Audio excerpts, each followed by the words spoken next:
Welcome to Female Desserts View YouTube channel. So today I'm going to be teaching you how I achieve my very best selling cookie choc delight cake slice. Right now in this video I'm not going to be teaching any recipes, alright, because I already have as a reference point already on in my archives. I have my cookies and cream cake, which is used here as the 2 layers in my general, on my general platform, and then I have my very moist and nice chocolate cake in the membership platform. So whichever way you want it, these recipes are available. But if at any point you feel like you are more comfortable using your own recipes, that's just good enough. You can just follow through with the procedures and the steps that which I'm going to be using.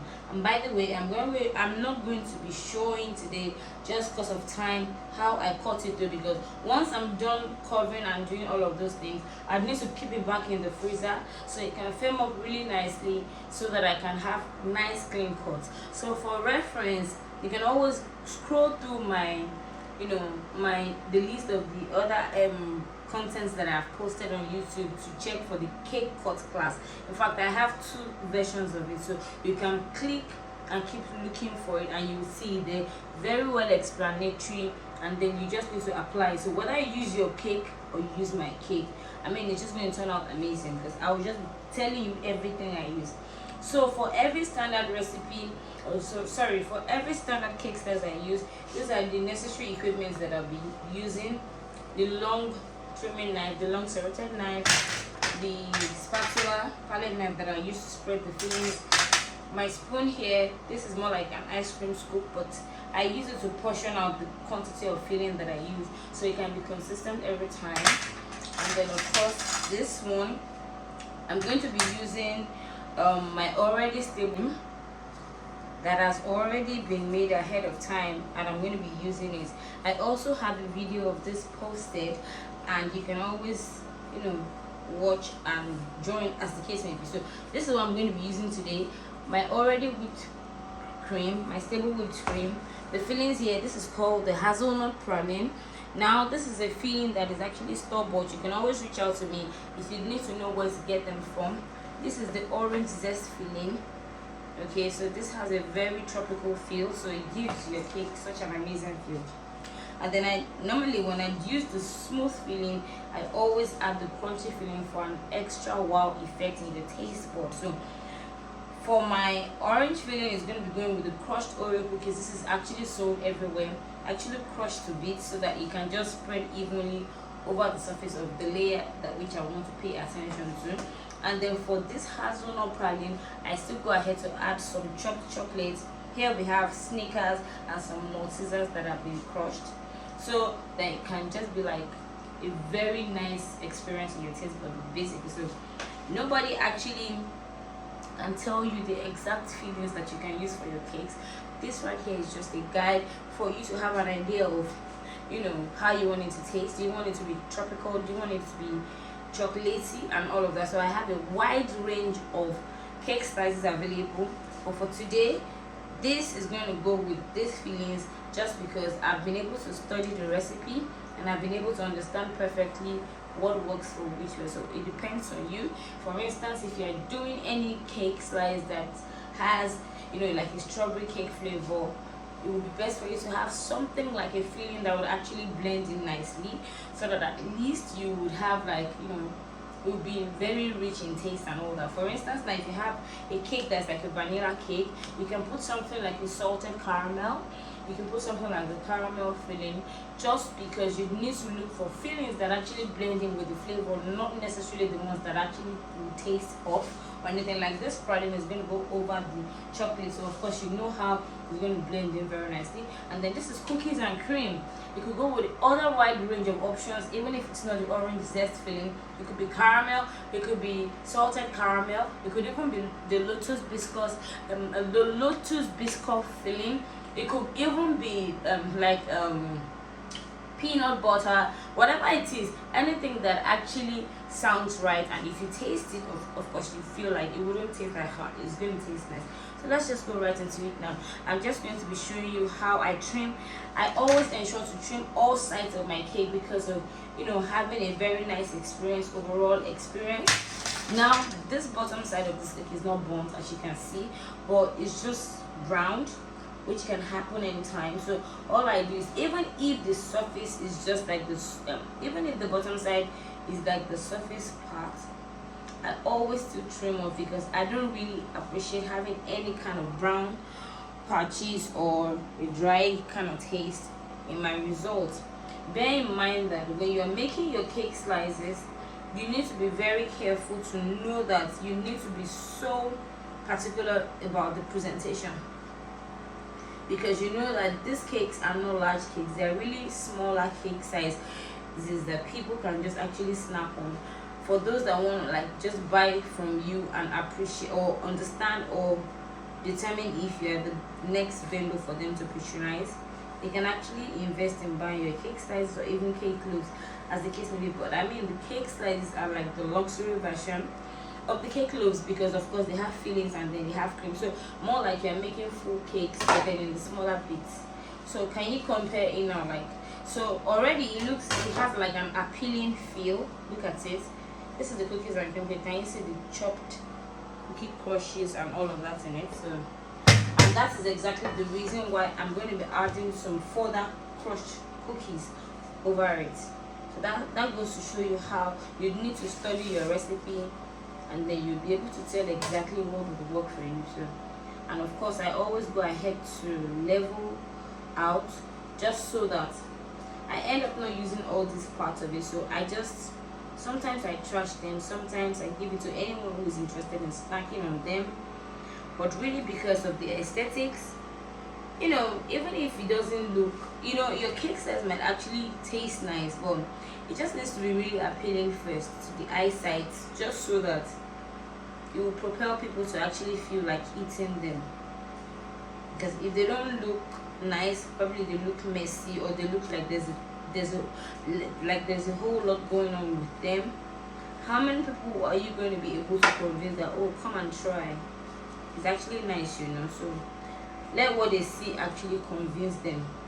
So after trimming the surface side now, as you see, I have the intact surface now. So by the time I'm adding my cream sandwich, my whipped cream sandwich, see, because it's stable, I need to run it through a few minutes, just so that it will have a good spreading consistency, however still very stable as seen. See, that's what I use.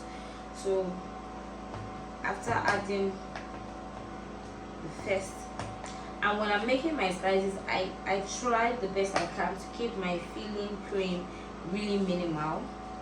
Reason being that I'm going to be still adding these other fillings, the smooth filling, the crushed fillings. So I don't want a situation whereby all of these things in between the layers would overwhelm the original taste or the original essence of what the cake should taste like. So in as much as you're tasting all these things in your cake slice, you should still be very much able to appreciate the actual cake itself. Like if you're eating a cookies and cream cake, you should be able to tell that it's a cookies and cream cake. You shouldn't have any kind of, you know, any kind of filling options that would confuse the taste bud. Not like confused like in a bad way, like the one that will make them feel like, what am I even eating, what's this about? So this is the first layer now. I'm going to be using this orange zest filling, as I already said. Just about 1.5 scoops of this would just be fine, because you need to bear in mind that when you are working with fillings, with cake slices, especially the ones that have this all four sides square shaped cake slices, you need to understand that you need to distribute all the cream to all the ends of the cake layer. Because if you don't, you know, it's a slide now, so you can't really tell which part of it that your client will be biting into. You want an experience that will last a lifetime, even from the very first bite. You don't want your clients to start looking for where the orange zest filling is hiding. Not like you put overly too much, but look at it, I didn't put overly too much. All I did was put just that bit, and then I'm spreading evenly, not minding the fact that when I'm done spreading, I'm still going to be trimming off the excess, the parts that are not so even, round the sides, round the edges, the sides and everything. But this bit of cream that is just going to spill out isn't going to be much of a problem. I just need to be sure that my clients are going to get the very best. So for every bite they are having, I'm sure that they are going to be having crunch of cookies as well as the taste of the orange zest. Already this looks aesthetically beautiful. I like the contrast. So like I said, this is subject to you, depends on what you would like to put. As seen, I'm trying to spread out the crushed cookies just so that I don't have it centered at the middle part only. I want it to get to the outer end of each layer. That's what I'm doing now. And because I'm not going to use any further cream to seal up the borders, because it won't be necessary, bearing in mind that I'm still going to trim it off. Because once you buy my slices, I'd prefer you to enjoy every bit of it. So there isn't any need to waste too much cream piping around the borders, and then you take an additional bit of cream, this time just a little bit, add it to that layer, and then just spread it. This is just going to serve as a friction, you get, like, because what we had before adding this cream was just the crushed cookies and the orange zest filling. Now that is not enough to bind the second layer. You don't want a situation whereby whilst in transit, or if there is any kind of a shake or a move, you have the layers falling apart. It might taste nice, but that wouldn't look very appealing, I must tell you. So at that point, that's where you need to add this second set of the cream sandwich so that it will bind it together properly. And bear in mind that when you are working with cake slices, it's always very much advisable to work with dessert cakes. Most of the time, oftentimes than not, I work with my oil-based recipes, and that's because of the result they give me every time. As much as possible, they always have this melt in the mouth result. And you know how it's a cake slice, it's supposed to be like a dessert cake, right? So I only use strictly my dessert cake recipes, oil-based strictly. And then you can even tell from the video how moist they always look. So I'll show you what chocolate cake looks like now. And again, if you have a very good dessert cake recipe, for instance, mine doesn't actually go bad over time. Not like I always make my cakes for a long time.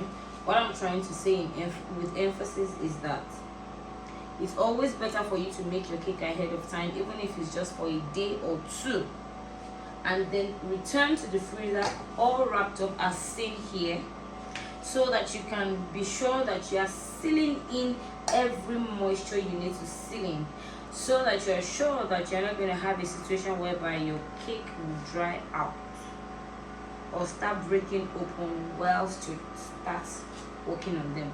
So as you see from this video, that this chocolate cake has just been taken out of the cling film, which has actually aided the moisture, because of course you've trapped the moisture in whilst it was just freshly baked. And that's actually what is called the kind of cake maturity technique.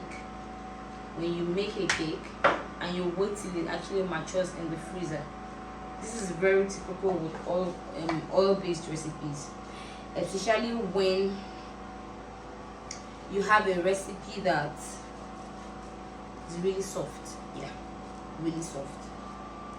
So aside from you wanting it to mature over time, sometimes some recipes like mine, once I keep it in the freezer after wrapping up in cling film, it ends up looking darker,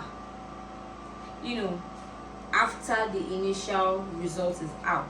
And I've been able to understand that that happens just because you know how fermentation happens with palm wine, and you know how some things actually mature over time. So that's what happens here. So the longer it stays under the freezing condition, the darker it will become. So you will be so surprised to see that I'll have a freshly baked chocolate cake here right now, and then I'll take another one right out of the freezer, which is going to be which will be the same recipe, same measurement and everything, but you will notice really clearly how the freshly baked ones will look a bit lighter than the one that is just coming out from the freezer.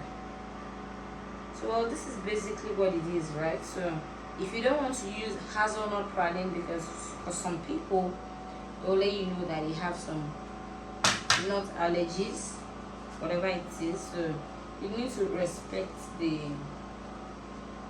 opinion of your client.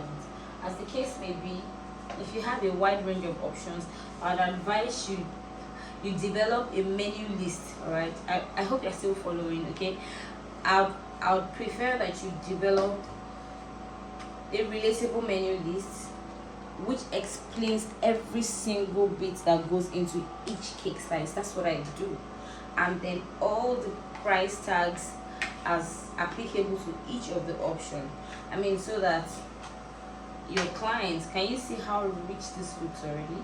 So that your clients are not met with any kind of unpleasant surprises. Like, you might want to wow them, which I quite understand, but there are some clients that would prefer you keep it a lot more simple, and there will be other clients that would prefer that you give them all that drama. You get? So if you have a relatable price list, the best bit that can happen to you is that, really, so they can actually go through it.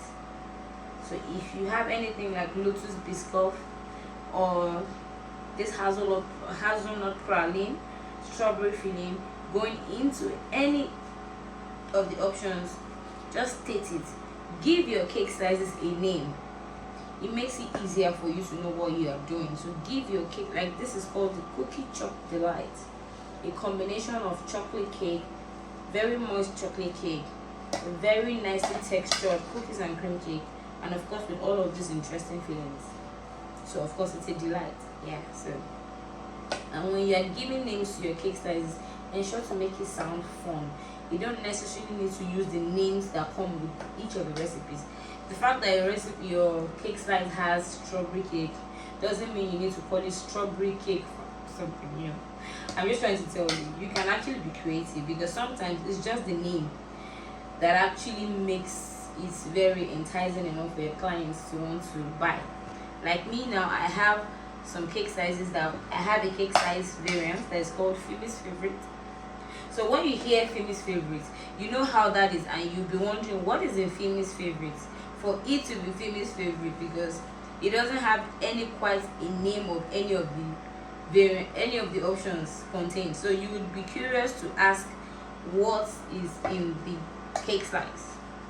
I have another one that is called Phoebe's Relish. That's what it is about being creative with names. Even for the Phoebe's Relish, if I told you that I have a variant that is Phoebe's Relish, would you be able to tell what I have on it? No, you wouldn't be able to, except you come to me and I tell you. So you keep them curious, you keep them in that suspense, and then you have like a price list. So when you say, for instance, Phoebe's Favorite, you can say something like a rich blend of this, and this, filled with this, sandwiched with this, to give you an amazing taste bud experience. And then you attach the price tag. If you have pictures for it from previous works, professional pictures or whatever, a good, well captured snapshot of the product, you can always attach it. Alright, so those are the little nitty-gritties that you need to understand. Cake slice style of business is not such a big deal. They are just things you need to note. Be very creative. Think up nice, unique names that taste delicious, or rather, names that sound delicious. If I told you that I have a cake slice for you and it's called Phoebe's Favorite, wouldn't you be interested? Or Phoebe's Relish? or carroty chop cham. Oh my god. Yeah, I know you get the drift, isn't it? So are you guys still following? I hope you're not bored. So that's it about it. So this is the last layer going on now.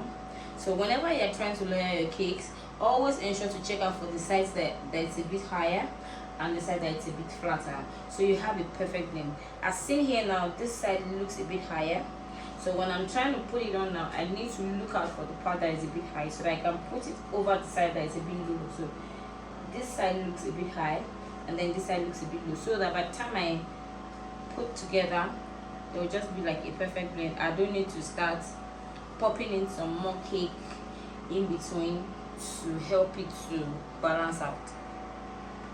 You get that? All you need to do now is just to give it some fine tuning, as seen here.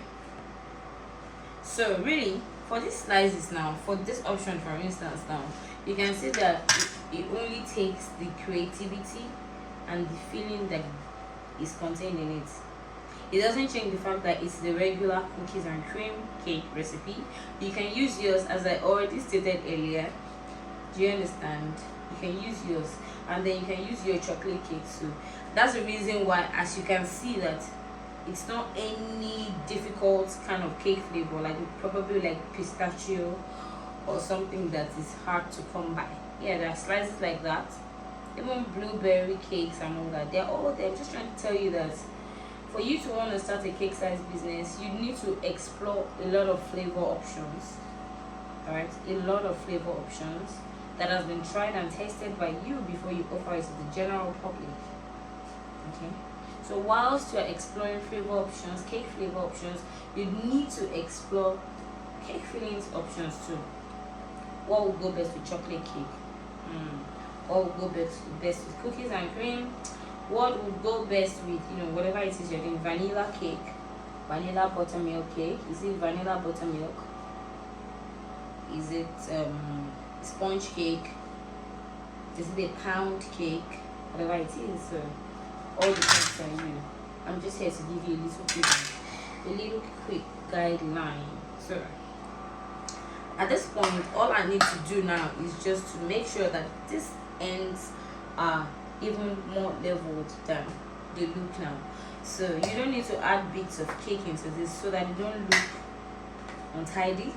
All you need to do is just lift it up a bit like this, you see, and add some cream.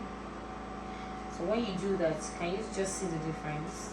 Okay, repeat same process here, because trust me when I tell you that if you omit this step, what's going to end up is when you trim your cake slices, you still have that bit of edge sloping down, and then it doesn't always really look appealing. Presentation is very important. It's so important to me, honestly. So please be like me. Be very, very intentional about your presentation.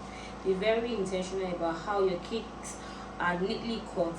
Whenever you are trimming out your cake slices, ensure to always clean your knife. A knife like this, long trimming knife, it's called the serrated knife. Okay, ensure to always clean it after each cut slice, because if you don't do that, you're gonna have like a deposit of the cream from the previous slice on the next slice, and what's gonna happen is you would have a situation whereby it will look smudgy and a bit untidy. So this is what I go ahead to do now. I will just trim it nicely, and the reason why I'm trimming this nicely is just because I still want to seal it up with some whipped cream, see, so that by the time I return it into the freezer, whatever friction is still there to be filled up, the freezer will do the rest for me. So by the time I bring it out the second time to trim it nicely, it will just be easy peasy for me. And yeah, there's another thing. It depends on your cake recipe, and then it depends on your cake texture. But whatever the case is, for me, whenever I want to work on my cake slices, I get them frozen. You know, any typical dessert cake would actually not freeze hard like stone. Because when I say I get it frozen, it doesn't mean that it becomes like a block or rock stone or rock of anything. Rock of ages. I'm just trying to say that it gets really firmed up, and so I can run my knife through it quite easily. And I need you to understand one tip here, guys, that anytime you want to trim up your slices, it's always better you work on them when they are cold, because by then you won't have crumbs and everything flying about. That's the main reason why this stage I'm on now is never omitted. I seal it up nicely, so by the time I'm cutting through the second time, and for me, I must tell you, for my cake slices, I don't normally put so much concentration on what I top it with, especially bearing in mind the kind of cake pack I use. The focus on my cake slices is always by the layers, really, because I always sit my cake slices down in the pack. I don't get them to stand up or upright, as the case may be. I lie them flat, so that by the time you open up the clear pack that I use, the first thing that you will see is the beautiful layering of the cake slices. Yeah, I get them cut in very clean rectangle cuts all time. Triangular cuts is okay too, very nice, as the case maybe. If you like it, do it.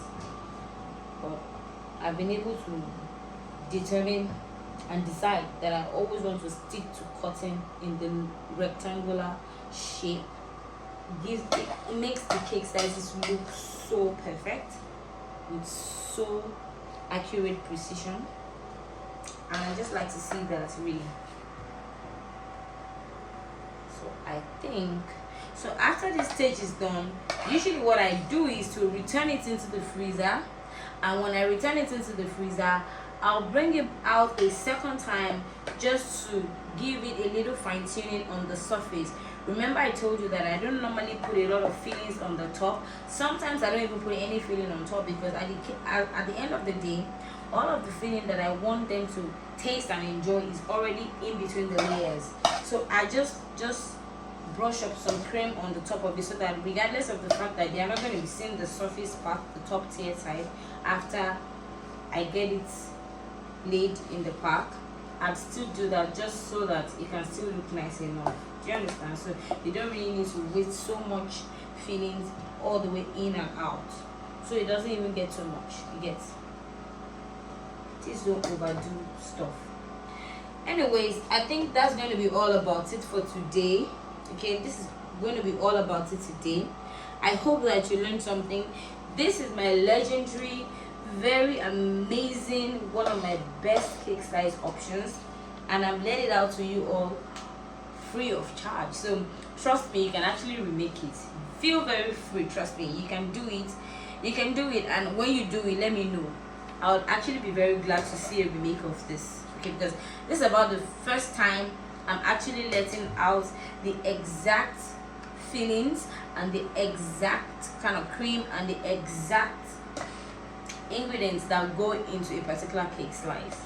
Yeah, because that's just what it is. I want you guys to try it, so that even if you don't want to sell it, you can try it in your bakeries, for bakers, and cut it among your staff and enjoy it.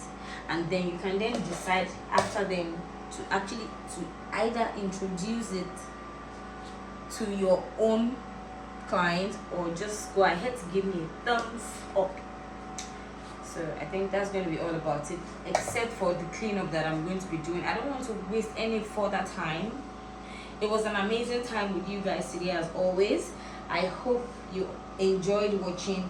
I hope you learned something new, because in as much as I do all the talking, I'd always appreciate and be happy to know if you are learning anything on my channel. So I hope you learned something new today. So till next time, guys, as always, I remain your favorite girl. I'm still working whilst talking to cut short the time.